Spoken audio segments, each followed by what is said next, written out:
teu nome, Ok. e se apresenta e daí a gente começa com as perguntas. Eduardo. Meu nome é Vander Olson e eu participo da Associação Cultural Canto de Luz, já há 10 temporadas, eu diria, do festival. Nós organizamos o festival E a Lamparina da Canção, que é o assunto que vamos tratar.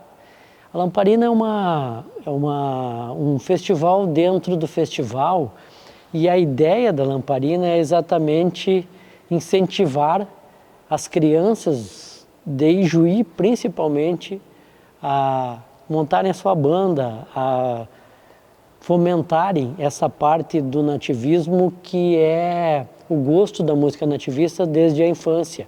A ideia do nome, até a propósito, é uma ideia do Pedro Darcy, que falava que é o canto de luz e teria lamparina como um diminutivo, e acabou sendo simpático a comissão. Esse festival já tem mais de 8 edições, é um sucesso, mas ainda precisa que as famílias de ijuienses elas fiquem comprometidas com as suas crianças para virem participar do Canto de Luz. Porque a gente nota muita gente de fora, e tem gente que com 7, 8 anos de idade já é praticamente profissional na arte. Uma coisa interessante também do Lamparina é o número de meninas que participam, não só do Lamparina, mas dos festivais juvenis pelo estado todo. O número de meninas é um número assustadoramente superior ao número de meninos. O que significa isso? Significa que o interesse da menina que participa, por exemplo, do Centro de Tradições Gaúchas, é o interesse vinculado à música, muito mais que à dança, às vezes. E também porque as famílias talvez incentivem a menina a fazer esse quadro, o quadro da intérprete, da cantora, principalmente baseado nas intérpretes do Rio Grande do Sul. Mas esse fenômeno, infelizmente, não se repete, ele não se reproduz para os festivais de adultos. Quando chega no festival adulto, o número de intérpretes masculinos é bem maior do que o de meninas. Então, eu não saberia explicar esse fenômeno assim,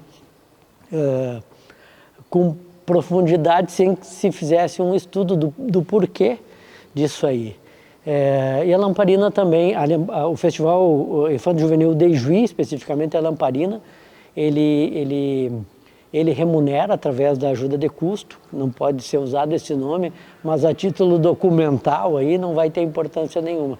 Ele remunera as famílias, né, através das crianças, através de seus pais e responsáveis, e o que a gente tem notado nos últimos 3, 4 anos é um nível de interpretação altíssimo, praticamente a nível profissional.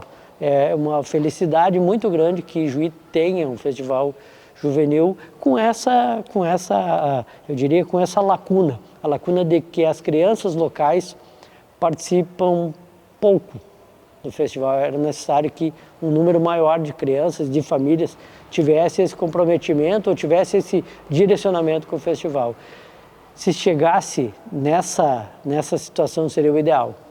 Wander, aproveitando a temática, né? A Lamparina traz os jovens para o palco, aqui atrás, que é o palco do Canto de Luz, e de que forma isso também contribui com a parte que a gente quer chegar ali, que é essa propagação, vamos dizer assim, da cultura gaúcha e do incentivo também à cultura, à tradição, e para daqui a pouco esses jovens também estarem no palco como cantores do Canto de Luz. Já aconteceu de vários intérpretes que se formaram, eu diria, nas categorias de base dos festivais ativistas, virem a ser grandes intérpretes e participarem ativamente dos festivais adultos. Shanna Miller é um exemplo, né? E talvez seja o exemplo mais famoso, eu estou citando ela porque é um exemplo famoso e recente, uma figura jovem ainda do nativismo e que se formou nas categorias dos festivais infanto-juvenis. A importância em relação à propagação do festival adulto, ainda não é esta, não é a do jovem chegar ao festival adulto, mas a reprodução da publicidade do Canto de Luz em todos os locais do estado, porque o Lamparina, a Lamparina, assim como o Canto de Luz, ela tem representantes da Grande Porto Alegre, das escolas, das grandes escolas que se situam, infelizmente, nesses locais que hoje estão passando por essa dificuldade dessa tragédia climática, mas também de todo o estado, sendo o estado Santa Maria, Bagé, Fronteira, região das Missões. Então, a grande situação que envolve esse festival também é o de propagar e publicizar o Canto de Luz para as várias regiões do estado. De luz que surge através do LIT, através do BB, como um grande incentivador. Eu vou tentar colocar a coisa de forma menos política e mais cultural. Havia um governo municipal à época e o LIT era presidente do Departamento Municipal de Energia de Juí. A primeira edição do Canto de Luz surge e ela é financiada 100% pelo departamento. A segunda edição, se não me engano, também ocorre nos mesmos moldes dos 100% do financiamento. E ele ao contrário do que se imagina, Ijuí tem uma história de festivais anterior a essa, que é da década de 80 e 90, que é o Canto Farroupilha. O Canto Farroupilha tem 9 edições e tem um estancamento meio que psicológico assim da 10ª edição. E nós tínhamos essa preocupação com o Canto de Luz, que veio evoluindo, de maneira a se tornar um festival conhecido em todo o estado, e que a repercussão dele, no momento da realização dele, em 2 momentos marcantes, que foi o momento da pandemia, quando todos os festivais não puderam ser realizados, e Juí contou, de certa forma, com a sorte do momento do intervalo entre as restrições do distanciamento pessoal e conseguiu fazer o festival presencial, mas sem público. Praticamente a unanimidade dos artistas agradeceu assim de forma comovente, porque havia uma lacuna econômica desses artistas. A gente tem que imaginar que cada composição que vem para o palco, ela remunera 3, 4, 5, 6, 7 famílias, com o valor da ajuda de custo, com o valor da premiação.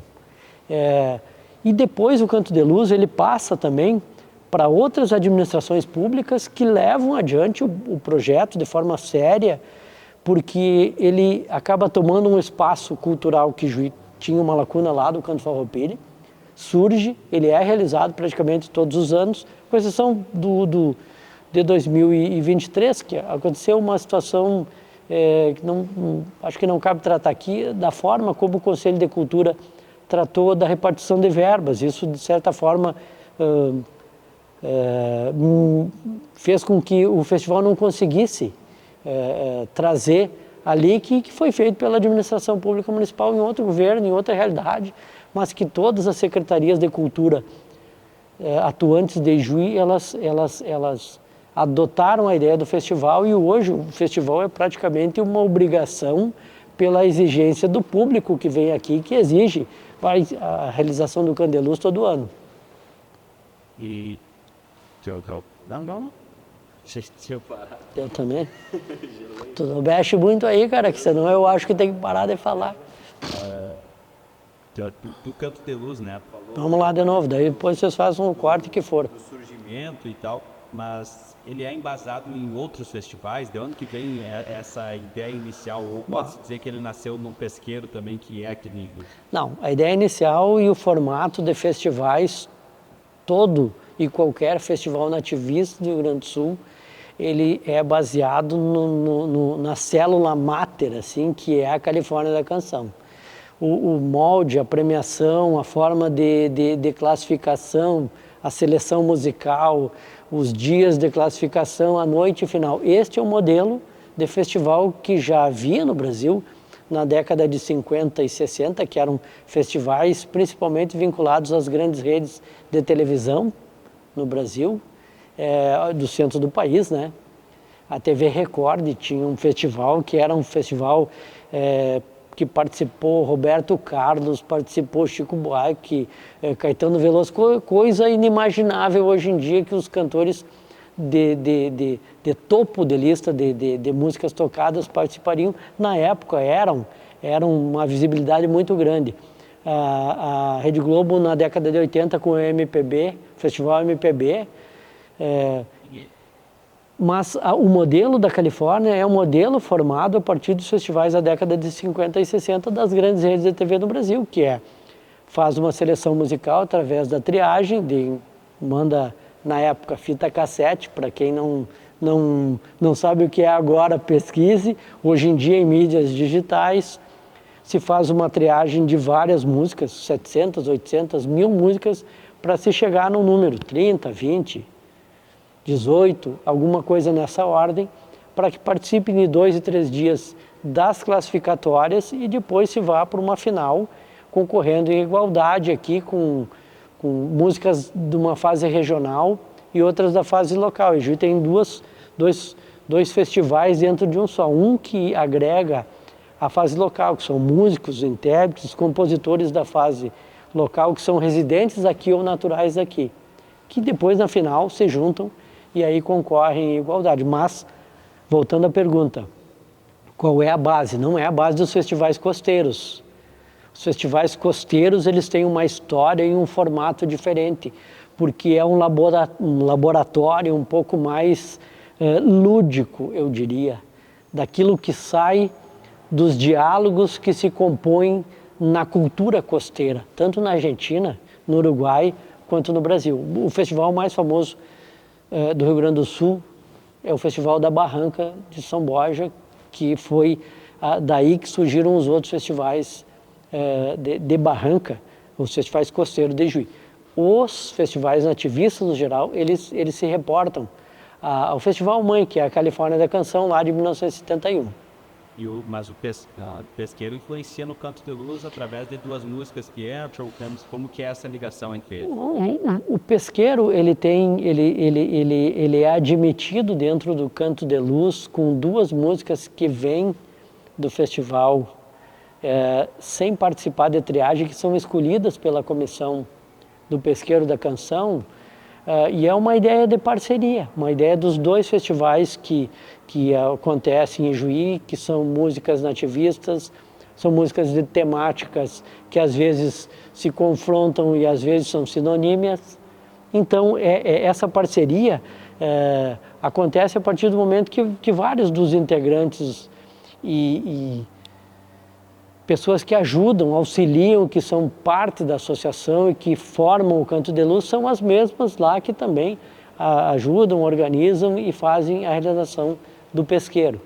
Então essa é a parceria. E as 2 músicas, elas entram diretas na fase geral do Festival de Juí e concorrem. Não há obrigatoriedade de classificação para a final, não há uma obrigatoriedade de que sejam premiadas, mas elas efetivamente somam, tanto que em 2 das edições a gente teve as primeiras colocadas, várias músicas do Pesqueiro, 2 em cenários de festivais distintos foram as músicas que vieram do Pesqueiro da Canção. Sobre a valorização da cultura agora, Wander, acho que talvez seja uma opinião mais pessoal do que como estudioso da cultura.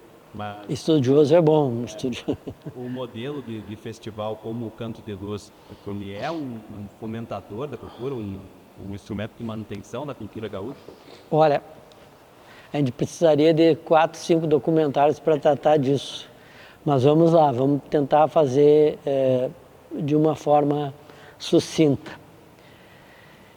Talvez houvesse um modelo a ser estudado que pudesse substituir o modelo atual, que ele é um modelo longo e talvez possa desgastar um pouco a questão do número de dias e da participação popular. Mas hoje não existe outra forma de fazer festival senão nesse modelo, que é um modelo reproduzido, acabamos de falar lá da Califórnia da Canção, e vem o Festival de Juí, o de Palmeira das Missões, o de Cruz Alta, o mais famoso do estado hoje e que tem mais edições continuadas é a Coxilha Nativista. Posso falar aqui no documentário do Pesqueiro isso, que é o festival, o nosso festival mãe aqui da região é a Coxilha Nativista, lá de 1981, também ideia de um administrador público, que era o secretário da Cultura na época, Antônio Augusto Sampaio da Silva, que é o baianinho, trouxe o modelo da Tertúlia de Santa Maria e esse modelo vai se reproduzindo. Isso.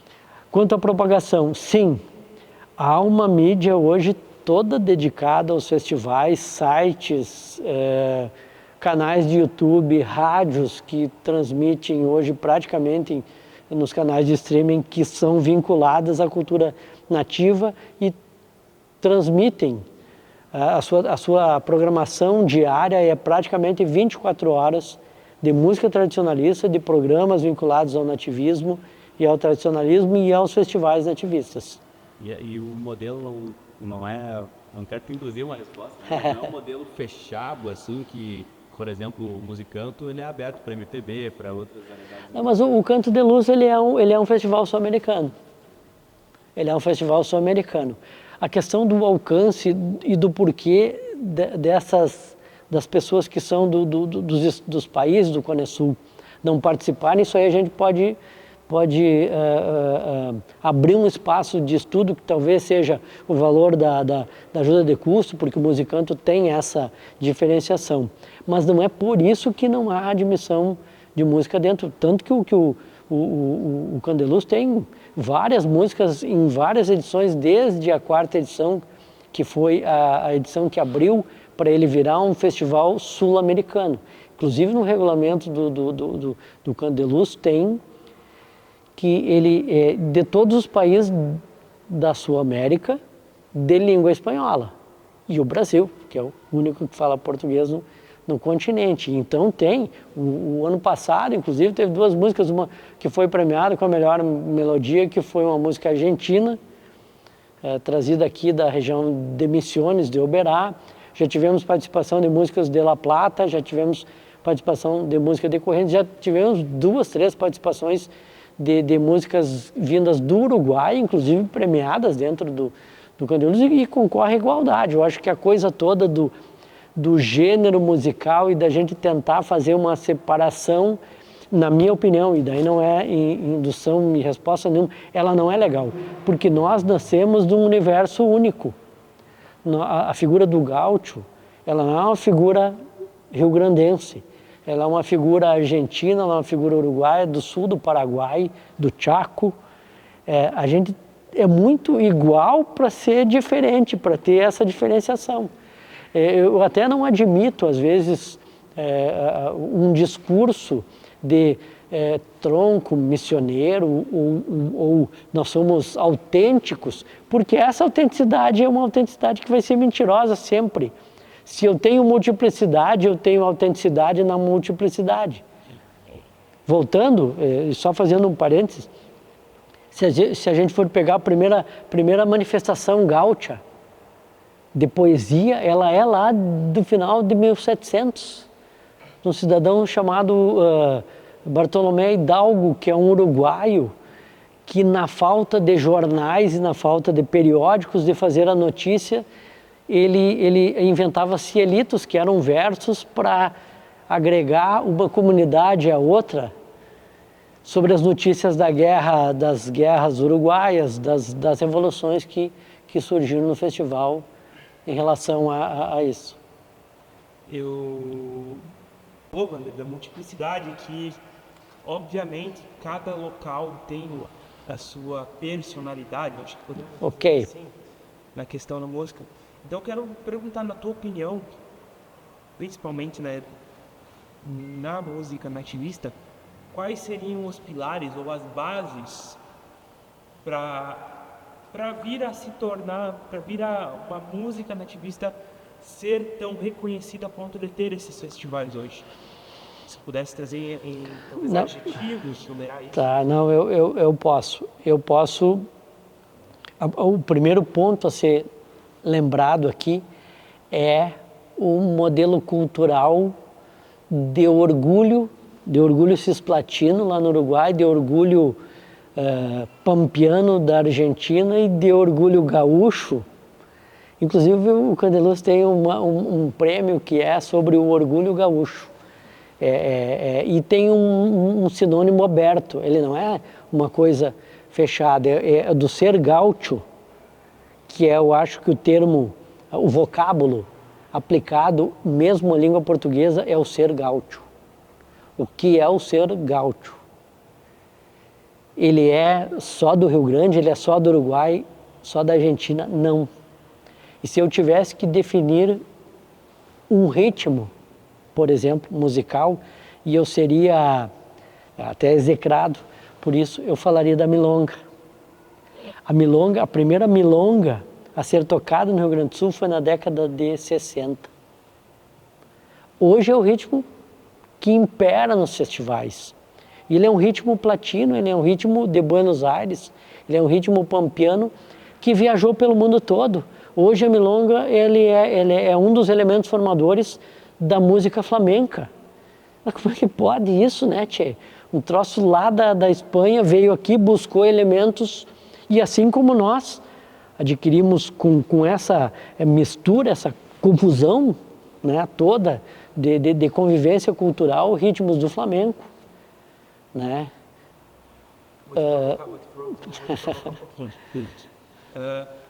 Você falou que a milonga, Sim. na tua opinião, é fantástico. E por causa desses ritmos, nós temos vários festivais de sucesso. Você mesmo já citou. Tem o Festival do Cruz Alta.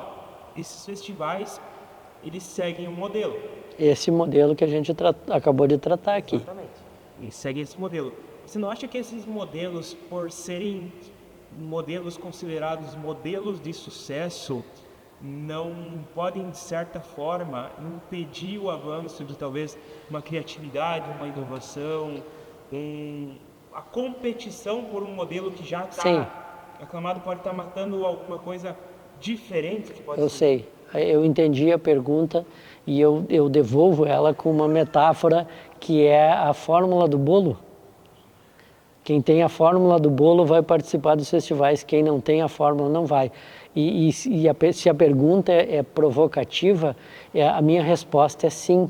O meu modelo de festival talvez esteja mais aproximado do modelo dos festivais que a Argentina e o Uruguai fazem, que são mostras artísticas e tem um espaço reservado para os artistas que estão surgindo, do que esse nosso modelo. Mas daí, em conseguir realizar isso e quebrar esse paradigma, que é um paradigma social que é aceito e que acaba de sustentar, de certa forma, esse modelo fechado do Estado e algumas cidades de Santa Catarina que realizam festivais. A gente tem um festival de música nativista gaúcha em Balneário Camboriú.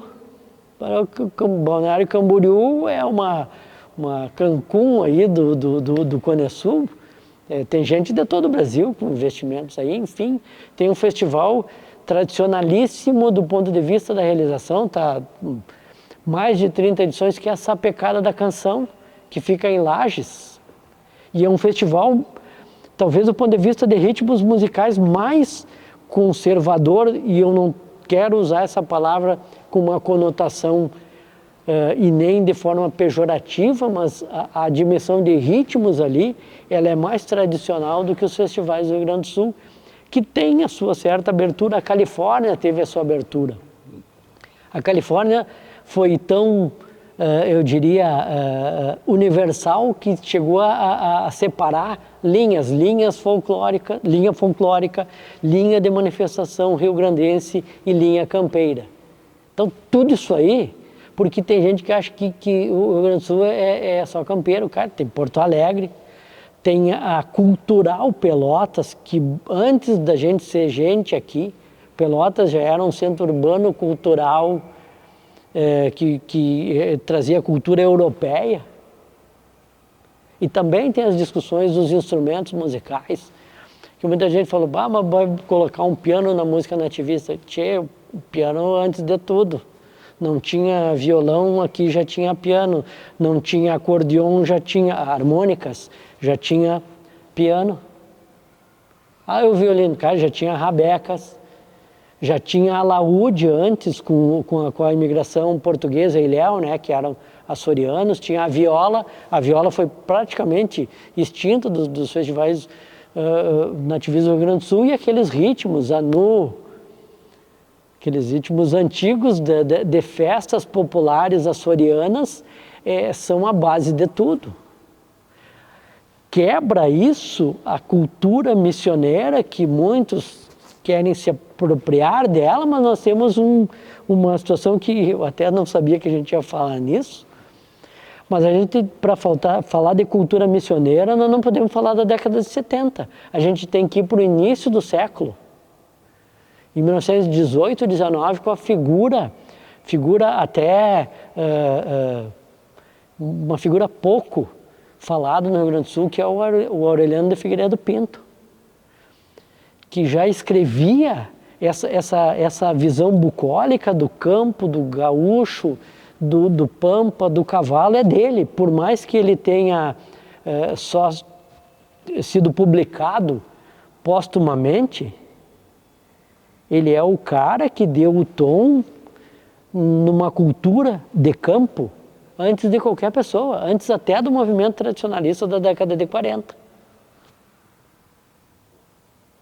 Então, nós estamos falando da década de 30, estamos falando da década de 20, quando ele se forma na Faculdade de Medicina e vem morar em Santiago, depois que ele casa lá em Porto Alegre. Ele é um cara que é natural de Tupaciretã, na época não era esse o nome do município, nasce numa estância, vai estuda no Rio de Janeiro.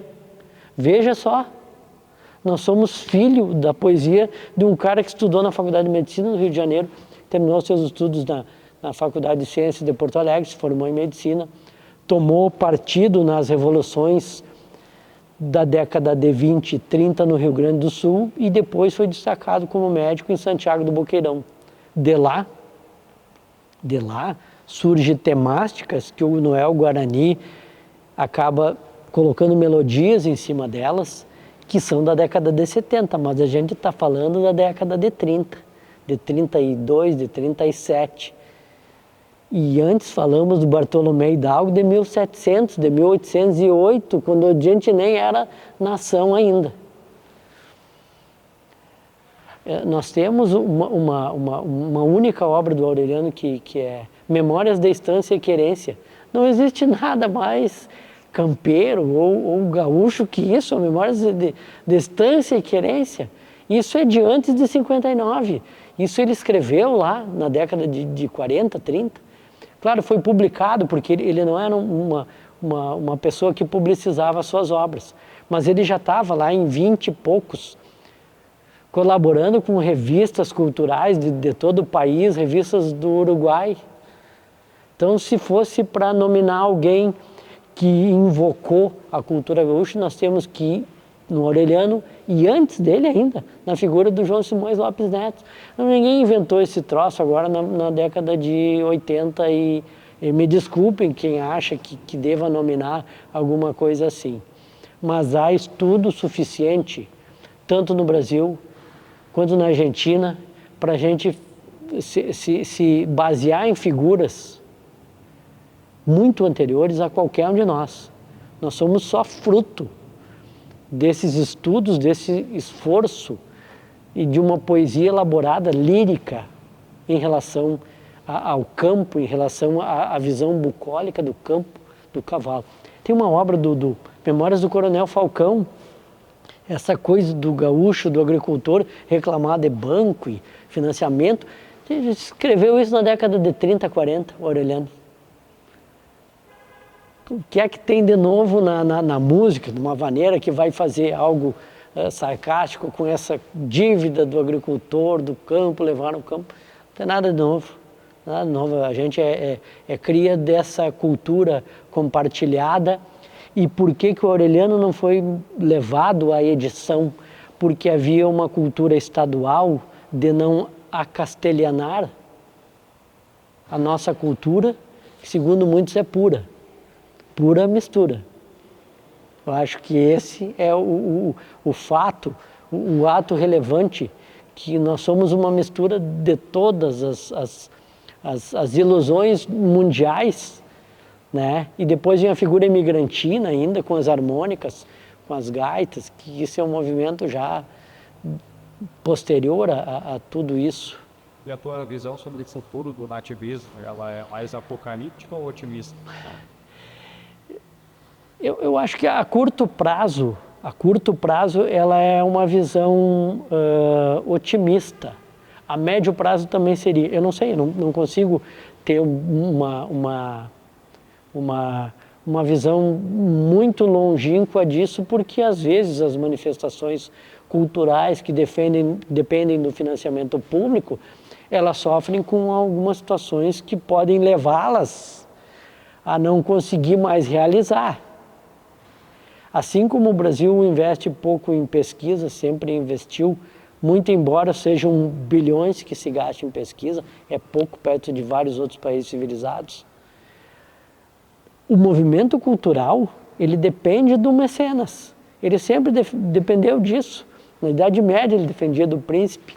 Na Idade... Aqui o Brasil só tem pinturas e retratos graças à figura do Dom Pedro I, da Dona Leopoldina, que é uma grande figura no Primeiro Império, e do Dom Pedro II, que é um cara talvez que tivesse, até hoje, tenha tido a maior formação cultural de um imperador ao sul da linha do Equador aqui. Ele dependia deles. No primeiro momento da República, 1800, dependia de alguém financiar teatro, dependia de alguém financiar, e assim vai.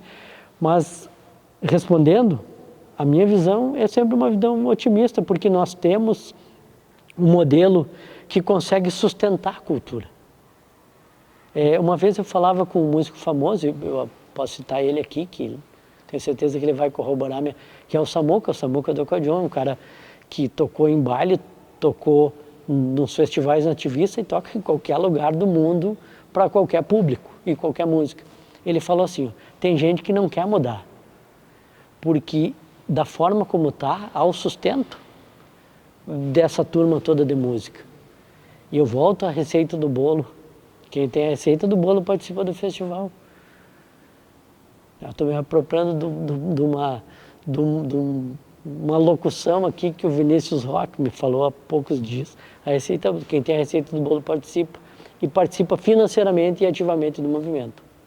Trazendo talvez uma visão mais local de Juí e uma visão talvez um pouco mais cultural, Wander, como que você enxerga a contribuição dos festivais, no geral, festivais ativistas, não somente o Canto de Luz, Lamparina, mas talvez eles, porque são de Juí, vendo para a comunidade de Juí, qual que é a contribuição deles para manter uma cultura nativista ativa na comunidade? Quando eu falo na comunidade, não é somente da comunidade que participa, mas também a comunidade que não vive o dia a dia do festival, que não vive o dia a dia de música, que não vive o dia a dia de uma tradição gaúcha. Sim. Por exemplo, a pessoa, quem que nunca ouviu uma música nativista no rádio?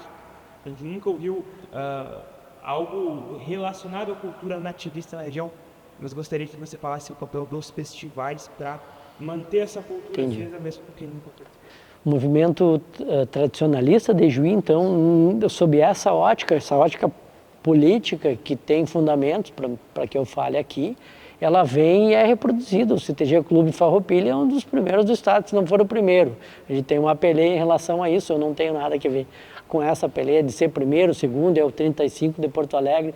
Mas, enfim, ele é importante na formação e, eu diria, na reprodução do modelo da pilcha, no modelo da dança, no modelo da comunidade, de um certo ambiente do Centro de Tradição Gaúcha, que tem uma fama de ser um ambiente diferenciado em relação às outras sociedades.